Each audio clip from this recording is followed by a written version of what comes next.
Dynsoft ERP систем мөнгөн гүйлгээний тайланг боловсруулж харуулгахдаа нь таны бүртгэсэн ажил гүйлгээнд сонгосон мөнгөн гүйлгээний үзүүлэлтээс дүнг нэгтгэж харуулна. Өөрөөр хэлбэл мөнгөн гүйлгээний тайлан мэдээ буруу зөрүүтэй гарч байгаа бол та ажил гүйлгээ хөтлөхдөө тухайн гүйлгээний дүн мөнгөнгүй гүйлгээний тайлангийн аль мөрөнд очих вэ гэдгээ буруу сонгосноос хамаарна гэсэн үг.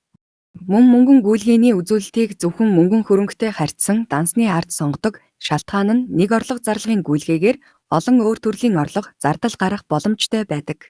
Тайлангийн мөрнөөс цааш мөнгөн гүйлгээний дэлгэрэнгүй тайлан бүртгэсэн ажил гүйлгээ рүү дамжин орж сонгосон үзүүлэлтээ зөв эсгийг нэгтлээд буруу бол засаад хадгалаарай.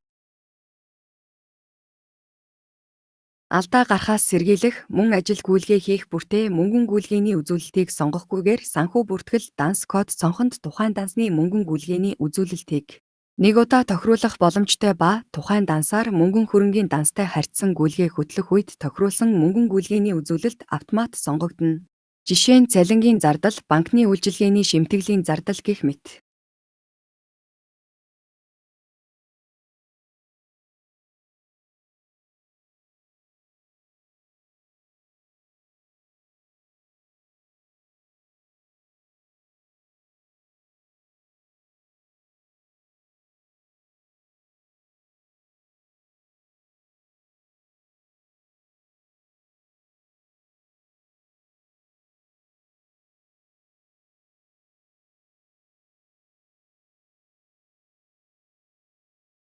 Мөн байгууллагын онцлогоос хамаарч мөнгөн орлого зарлагаа зөвхөн тайлангийн тогтсон үзүүлэлтээс цааш наривчлан задлах хэрэгцээ шаардлага байдаг бөгөөд энэ тохиолдолд мөнгөн хөрөнгө мөнгөн гүйлгээний үзүүлэлт цонхноос үндсэн үзүүлэлтийг наривчлан задлж үсгээд ажил гүйлгээнд сонгосноор мөнгөн гүйлгээний дэлгэрэнгүй тайлангаас шүүж харах боломжтой.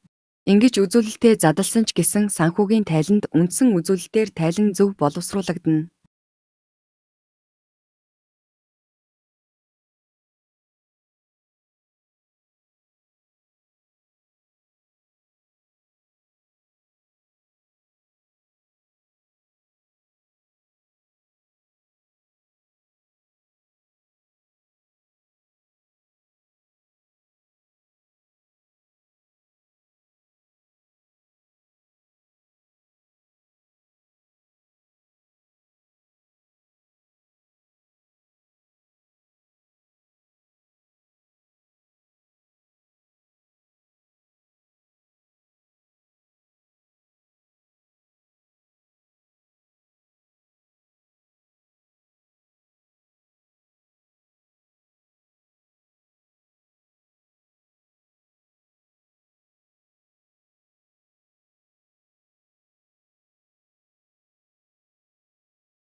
Орлого бүртгэх үед зарлагын үзүүлэлт сонгох, зарлага бүртгэх үед орлогын үзүүлэлт сонгох үед программаас анхааруулга өгдөг ба таны бүртгэсэн ажил гүйлгээ зөв тухайн үзүүлэлтийг бууруулах бичлэлт хийж байгаа тохиолдолд анхааруулгыг хаагаад хадгалаарай.